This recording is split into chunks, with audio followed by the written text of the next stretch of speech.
एक बार की बात है। पतंगबाज नाम का एक गांव था।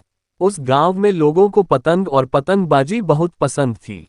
उस गांव में हर साल पतंगबाजी होती थी। पहले नंबर पर आने वाले विजेता को 1 लाख रुपए नकद दिए जाते थे। इस गांव में एक गरीब लड़की रहती थी जो कि पतंग बनाती थी। उसका नाम सुमन था। पापा, मैं माँ का इलाज जल्दी करा दूंगी। मेरे पास पतंग बनाने का एक बड़ा काम आया है। ये काम करके कुछ पैसे इकट्ठे हो जाएंगे। कोई बात नहीं बेटा, मुझे पता है तू मेरा इलाज जल्दी करा देगी।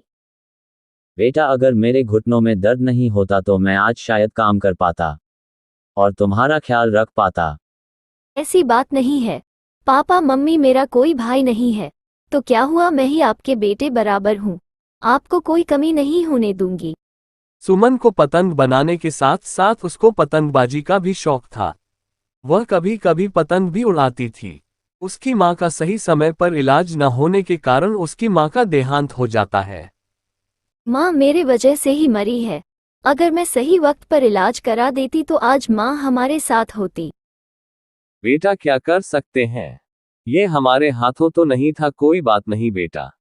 उनका घर जैसे तैसे चल रहा था। वह बहुत बेबस हो गए थे।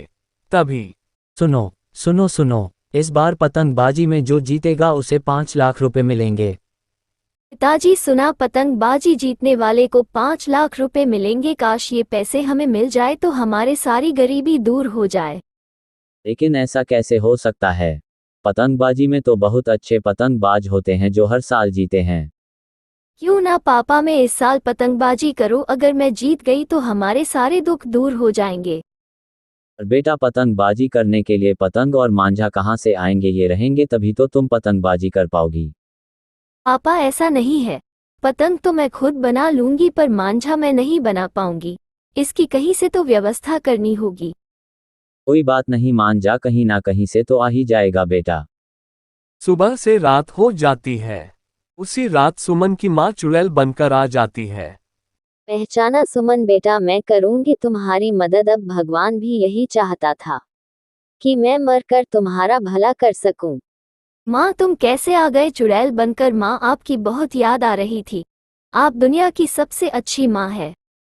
हाँ शांता, तुम दुनिया के सबसे अच्छी माँ तो हो पर एक अच्छी पत्नी भी हो। मुझे तुम्हारी बहुत याद आ रही थी। बताओ सुमन, ये चुड़ैल माँ तुम्हारी क्या मदद कर सकती है? तुम बस बोलो। माँ, हमारे गांव में इस बार पतंगबाजी हो रही है। जीतने वाले को 5 लाख रुपए मिलेंगे। माँ, मैं सोच रही थी कि मैं भी पतंगबाजी करूं। पर परेशानी क्या है बेटा? पतंग तो तुम्हें बनाना आता ही है बेटा, तुम्हें क्या चाहिए? माँ, आपने सही बोला, पतंग तो बना लेती हूँ पर मांझा नहीं बना पाती। मुझे मांझा चाहिए। बस इतनी छोटी सी बात। मैं तुम्हारे लिए एक जादुई मांझा दूंगी जिससे तुम सबकी पतंग काट दोगी। हाँ माँ, तुम मुझे मांझा दे सकती हो, ये तो बहुत अच्छी बात है। और वह भी जादुई। ये लो जादुई मांझा, इसको कोई भी नहीं काट पाएगा और तुम जीत जाओगी। शांता, बहुत अच्छा कि तुम अपनी बेटी को जादुई मांझा दे रही हो। अब मैं चलती हूँ। जी हाँ बेटा सुमन, भगवान ने मुझे इतना ही समय दिया था। ठीक है माँ। और वह चली जाती है और सुमन एक अच्छी पतंग बनाने लग जाती है। और सुबह हो जाती है। और भाई रामू, क्या हाल है तुम्हारे और तुम्हारी बेटी की? सब ठीक है ना? हाँ रमेश, सब ठीक है। तुम्हें पता है इस साल मेरी बेटी भी पतंगबाजी करेगी और पक्का जीतेगी। क्या बोल रहा है? तेरी बेटी पतंग बना सकती है पर एक अच्छी पतंगबाजी नहीं कर सकती। तुम देखना, मेरी बेटी ही 5 लाख रुपए लेकर जाएगी। अरे दोस्त, तुम तुम्हारी बेटी की शादी कराओ, उसे पतंगबाजी मत कराओ फालतू में, पूरा गांव हंसेगा। और उन दोनों में बात चलती रहती है और कुछ दिन रह गए थे पतंगबाजी के दिन के लिए। और भाई रामू, क्या हाल है तुम्हारे और तुम्हारी बेटी की? सब ठीक है ना? हाँ रमेश, सब ठीक है। तुम्हें पता है इस साल मेरी बेटी भी पतंगबाजी करेगी और पक्का जीतेगी। क्या बोल रहा है? तेरी बेटी पतंग बना सकती है पर एक अच्छी पतंगबाजी नहीं कर सकती। तुम देखना, मेरी बेटी ही 5 लाख रुपए लेकर जाएगी। अरे दोस्त, तुम तुम्हारी बेटी की शादी कराओ, उसे पतंगबाजी मत कराओ फालतू में, पूरा गांव हंसेगा। और उन दोनों में बात चलती रहती है और कुछ दिन रह गए थे पतंगबाजी के दिन के लिए। पापा मैं तैयार हूँ 5 लाख जीतने के लिए। मुझे मेरी माँ पर पूरा भरोसा है। मुझे तुझ पर और तेरी माँ पर पूरा भरोसा है बेटा, हम ही जीतेंगे 5 लाख रुपए और पूरे गांव को दिखा देंगे कि मेरी बेटी भी कर सकती है।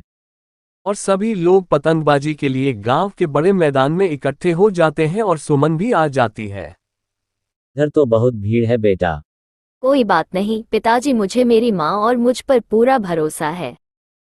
और वह बारी बारी सबकी पतंग काट देती है और काटते ही जाती है। वो काटा। मैं जीत गई पापा, मैं जीत गई। और गांव के सरपंच सुमन को पैसे देकर सम्मान देते हैं। पापा ये सब माँ की वजह से हुआ है। अगर माँ जादुई मांझा नहीं देती तो मैं आज नहीं जीत पाती। बेटी मेरी वजह से नहीं, तेरी परिश्रम की वजह से हुआ है। यह कोई जादुई मांझा नहीं था, ये साधारण मांझा था। ये सब तेरी मेहनत की वजह से हुआ है। क्या माँ ये जादुई नहीं था? पर ऐसा क्यों? अगर मैं हार जाती तो? मुझे तुझ पर पूरा भरोसा था बेटा, अगर यह जादुई होता तो सबके साथ बेईमानी होती, और जो खुद मेहनत करने में मजा आता है और वह किसी चीज में नहीं है। और वह हंसी मजाक करने लग जाते हैं और एक अच्छी जिंदगी जीने लगते हैं।